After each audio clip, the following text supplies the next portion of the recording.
Okay, so really kind of going over modeling pavement. So I'm going to hit on a few things, and then Jordan's going to probably jump in, touch a couple of things as well. So for the modeling pavement, as you guys saw, really kind of with both Jeff when he developed that corridor, and that you could see it was just a pavement area. So when we're talking about just modeling the pavement area, so this goes to also where we're going to talk about linear templates a little bit later, where we're going to talk about the end conditions on the target aliasing and those things, but really kind of keeping that pavement area separate from what those end conditions are. End conditions being, even additional like shoulder, curb and gutter, those different elements, a barrier, a wall, whatever it's going to be. So really was just going to kind of go over some of those best practices. And as we talked prior to yesterday, utilizing Lego blocks. So really making sure that we have everything separated out as much as we possibly can. So really, I'm going to go ahead and open. Actually, I will just use the one that we have. So this is the one straight out of the box. So I can go legacy. I'm going to use just a divided 4-lane.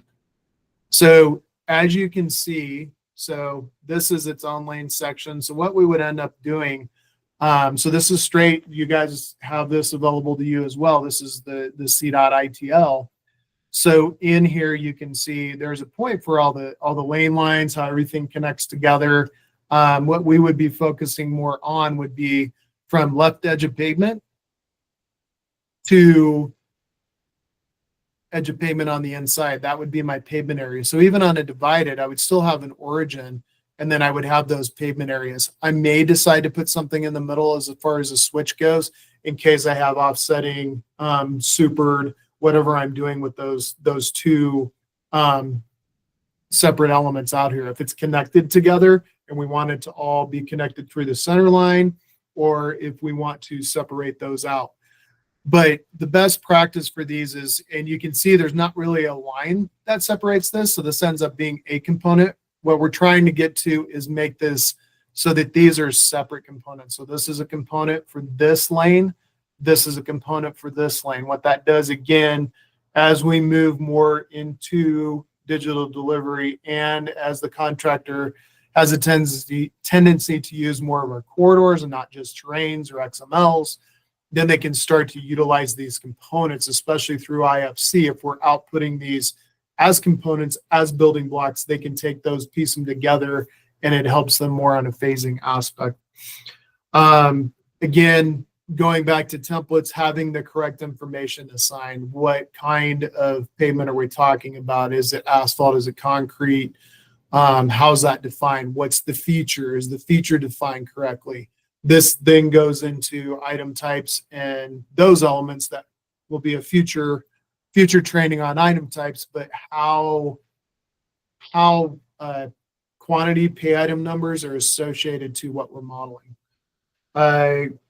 Naming convention, we touched on that quite a bit as well. It's the same thing. I don't know that we touched on it too much, but you can see like name here is left asphalt pavement, lift 1. Well, really what we want to do is follow the same naming convention that we have for our files, for our point names, and then through here. So really, instead of saying that, we would have that in the description, but we would probably actually call this HMA,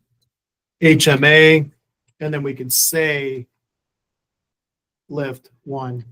And that way we're separating that out. We're keeping the nomenclature the same. We're actually moving forward with the naming convention the way that we want. That way it's much easier to see, and as we look at features, we don't have this happening where I can't tell what is what because it's over the top. I have to zoom way in to figure it out. So those are really a lot of the reasons too. We're trying to keep those. I mentioned feature definition and component definition, just kind of going through that. Really, it's those reasons. And one of the other reasons we talked about yesterday too is processing time.